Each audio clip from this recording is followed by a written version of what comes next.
السلام علیکم ناظرین کرام، جامعہ عارفیہ میں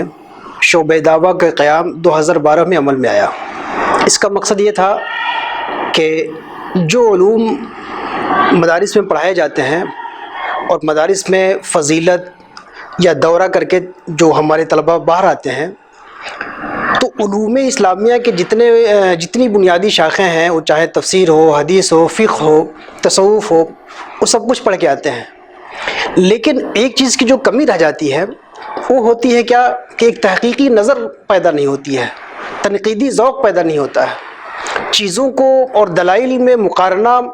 کیسے ہو اور مختلف دلائل کو سامنے رکھ کر اس میں ترجیح اور تنقیح کا عمل کیسا ہو، اس سے عام طور پر طلباء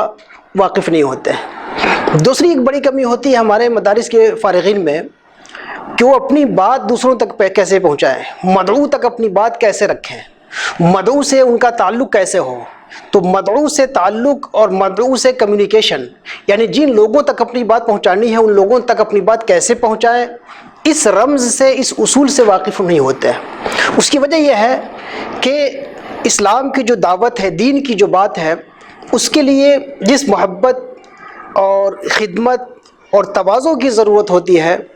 خلق سے محبت کی ضرورت ہوتی ہے، لوگوں اس کی خدمت کے جذبے کی ضرورت ہوتی ہے، اپنے کو کمتر سمجھنے کی ضرورت ہوتی ہے،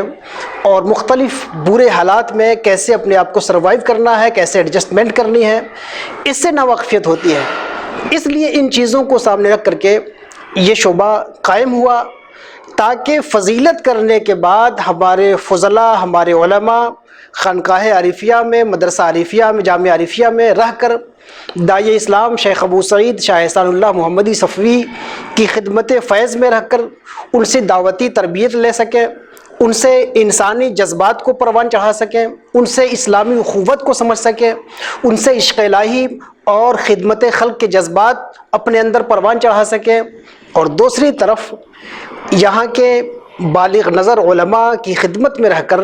تحقیقی ذوق کو بیدار کر سکیں، مختلف دلائل میں مقارنہ کر سکیں، مختلف دلائل کا تقابل کر سکیں، اور مختلف اقوال میں تطبیق کی راہ نکال سکیں، امت میں علمی اختلاف کو پروان چڑھائیں اور افتراق اور انتشار کو ختم کر سکیں۔ انہی مقاصد کے تحت یہ شعبہ قائم ہوا، اور اللہ کا شکر ہے کہ بڑی کامیابی کے ساتھ اس شعبے سے اچھے علماء، اچھے فضلاء اور اچھے دعات نکل کر سامنے آئے، جو اس وقت مختلف علاقوں میں اپنا علمی، دعوتی اور تبلیغی کام انجام دے رہے ہیں۔